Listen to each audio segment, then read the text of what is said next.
Hello everyone, it's Brian here in our messy basement with terrible lighting. I'm here just to do a quick video because I wanted to report on a recent and yet another VC meetup that I had and some VCLT that came my way. So things are going well with the VC meetups and people giving me records. This is fantastic. So on Thursday, yes it was Thursday just passed, I met up with the French vinyl addict who was in town. And I contacted my vinyl addict to see if he was around since he's in the Toronto area. And we met up on Thursday, went to 3 record stores. The record stores we went to were Sonic Boom, Invisible City, and Cops, which was quite fun. We had a drink. And during the time of our meeting, during the time we were together, my vinyl addict passed along a couple of records to me again, so I feel like I'm in his debt now. These are now he's giving me 3 records. So the first was this record from the Head Boys, and when he handed it to me, I had this vague notion that I was familiar with this band, but I couldn't really say why. There's the front of the cover, there's the back. This is from 1979, and I looked them up before I put this record on. Turns out they're a Scottish power pop band from Edinburgh, I believe. And they did 2 records, this one, and then I think the second one was way down the line, somewhere in 2012 or 2013. I had this vague notion that if I even said something like, I think I know this band, but I didn't recognize any of the titles. But when I put it on, oh my god, the first track, I've heard that song many times. It could be that whatever radio station I was listening to back in 1979, I guess 1980, played that track, because I was singing along to it because I know that song really well. But it kind of faded from my brain. The rest of the tracks, I don't think I'd ever heard before, but that one I did. It's a really cool power pop song, quite popular for them. And then, I don't know why they didn't do another record for decades, till the 2012 or 2013 or 2014, somewhere in there. So there it is. Pretty good track on that opening track there, and pretty good album. So thank you once again, my vinyl addict, for passing along a record to me. Not just one, but he also gave me this record from Von Hemling from 1999. This falls into the category of, I think it says indie rock and experimental, and that's a perfect description, because some tracks, when you hear them, sound really like indie pop. I was thinking of certain bands they sounded like, and I think that's right. And then other tracks are pure on experimental, to the point of sometimes a bit noisy. Anyway, this is copyright 1998. This came out in 1999. From Schratt Field Recordings in Denver, Colorado. So this is called J.W. Kellogg EP. There's 6 tracks. And very simple white sleeve here. Here's the label. And weirdly, it's single-sided. So all the tracks are on this side. This side has nothing on it, which is curious. But I really like this. It's not something you listen to every day. It sort of fits into the kind of experimental music I really like. So experimental, a little bit wacky, a few few indie pop kind of, or indie rock kind of things going on here. Great cover, by the way, although the back is kind of boring, but really interesting record. So thank you once again, my vinyl addict. I'm not going to remember where I bought all these records because this includes a couple things I bought on a different day. So I guess this has turned into a recent finds video. So boy, how am I going to remember where things are from? So let's talk about this one first. Now, if you watch Jack at the Vinyl Voyage, he talks about Peter Parrott quite a bit, who had been or is still the lead vocalist and guitarist for The Only Ones. And I saw this at Rotate This, actually, and it was marked down. So $29.99 marked down to $18.99. And because Jack has talked about this guy so many times, I thought, well, I'm going to grab this record since he seems to recommend it. I still have the shrink on here, but this is called Human World, and let's take the shrink off because I believe it's a gatefold here, if I can get it off. Now, I have listened to this and I like it. I don't really know anything about him though, so apart from what I just said, the band he was in, or is currently in, I really don't know anything about him. There's a download code in here, which I've used. Here's the record. Nice polyline sleeve. So, that will require more listens because I honestly have only heard it once, and I liked it.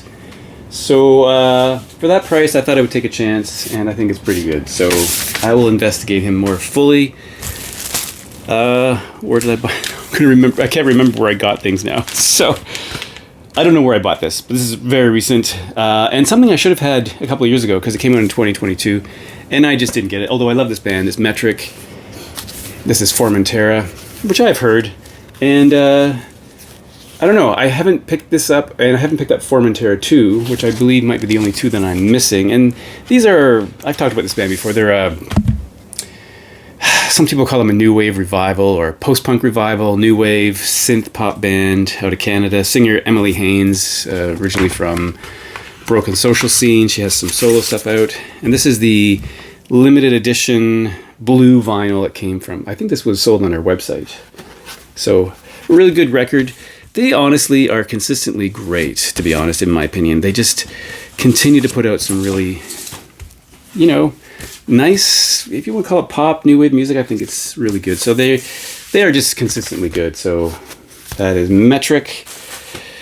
And then this is a record I've been looking for, honestly, for a long time, because every time I see it, it's just really expensive. And I've had this CD for forever, like 30 years, 35 years. This is Frippinino's Evening Star. I think it was their second collaboration. I think after No Pussyfooting, with the 4 tracks on side A and the Index of Metals on side 2. Really interesting music. I really liked whatever they did. I think I prefer No Pussyfooting to this, but this is pretty solid. I think this came from Cops Records. So there we go. Editions EG. And of course, I'm sort of a junkie for anything Fripp and Eno related, so I was delighted to find this for what I thought was a reasonable price after all these years of looking. Here's something I got at, all these sleeves here. Here's something I got at Rotate This. It's something I've been thinking, I forgot to open it because I haven't listened to it. It's something I've been thinking about getting for a long time. I've seen this in the bins many times. It is a very kind of abstract, ambient, drone-ish kind of record from David Sylvian and Stefan Matthew, called Wundermoon, which is really a remix of his Blemish record that this Stephen Matthew, I don't know the whole details of this, but Blemish came out in 2003. This was originally 2013, and this is the vinyl reissue from 2023. Hang on, I'm going to open this up.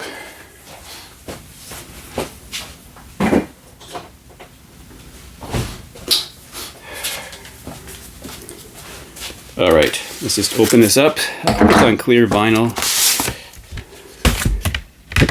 Is there a download code? Sometimes there is, sometimes there isn't. It's one sleeve.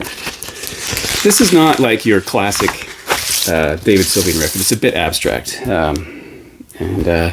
I really am interested in ambient, electronic, experimental. Where is the opening on this thing? Music, so this fits right in my wheelhouse. And the other record is on this designed inner sleeve, same clear record. So this was all resampled, redone. I made a note here. What did I say? Instrumental textures resampled, reamped, reshaped with a keener attention to timbral and spatial qualities. So that is that. Pretty cool music. So that is great. Oh, did I miss something? No, 2 things. And then, to round it out, we have to talk about Rush because, and I mentioned these on a recent live stream on the French Vinyl Addicts channel. Yeah, Rush. There was a box that came out of the records from 89 to 92 that would have been Presto, Roll the Bones, Counterparts, and Test for Echo, which I didn't buy. And then I went to the US site was sold out, and I did find the Canadian site where they had some listed, but the price was, I don't know. I mean, I already have an original Presto, so I didn't want to buy it again. And they had a deal on where they were giving you a certain percentage off, but if you took the deal on the percentage off, they would charge you for shipping. But if you paid the shipping, you couldn't. Yeah, so it worked out evenly. So you either take the discount or you take free shipping. It worked out the same price. So I thought, forget that. I'm just going to buy the separate records. So I bought the ones I needed, which are Roll the Bones, originally from 1991. This for me is kind of the beginning of the Rush revival, because I know many people love the 80s records. I mean, I loved Grace Under Pressure and the ones before it. But I kind of just became less interested with Power Windows and counter. What was the other one? No, test. I'm losing my mind. Hold Your Fire and Power Windows kind of didn't really interest me that much. But this I thought was getting back to the Rush I always liked. And these are simple black vinyl things. Now these were reissued, I should have looked this up, mid 2015, 14. And I had them in my hands when I saw them in the record store and put them back because, you know, I have CD copies. I think that was the date on those. And I wished I bought them now because they were only like 30 bucks as opposed to more. And then we have Counterparts. Love Counterparts. I think this is a great record. And this has, well, I should have shown you, there's an insert here.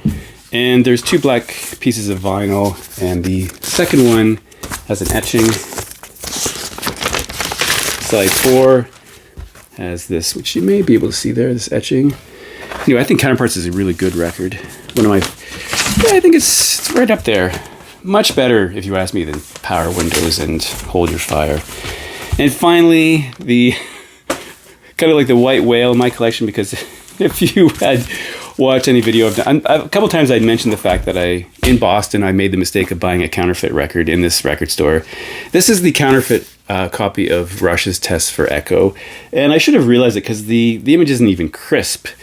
So I got the real thing. This is the, of course, they're all in shrink, so they're a bit glary, but this is the official repress. And if you look at them, I mean, they do look quite different. You're not going to be able to see it, but even on these images, the person standing here on the fake one is really pixelated. So there's the 2. Now this one's on blue vinyl out of Holland with an etching on the 4th side. This is the official black vinyl copy, which I'll pull out here. And I'm quite happy to find this now. And this is the etching on the 4th side of this record. So this is the Rush record I know least well because I never even owned it on CD. So there we go. So officially, I have the correct one. Inner sleeve here. Fantastic. So this one, this blue vinyl one, you know, I'm gonna have to, I'll play the test and just see which one sounds better. I'm assuming it's going to be the reissue, but who knows? So I have an extra counterfeit Test for Echo, which is kind of funny. What do I do with that? Do I keep this one? Here is the, I'll show you the, in case you haven't seen it before, I'll show you this is the, and apparently this is the wrong etching on here too, as you can see, but there it is out of Holland. So that's kind of funny. Anyway, that's it. Kind of a manic, strange video. But thanks for watching. I'll see you in the next video.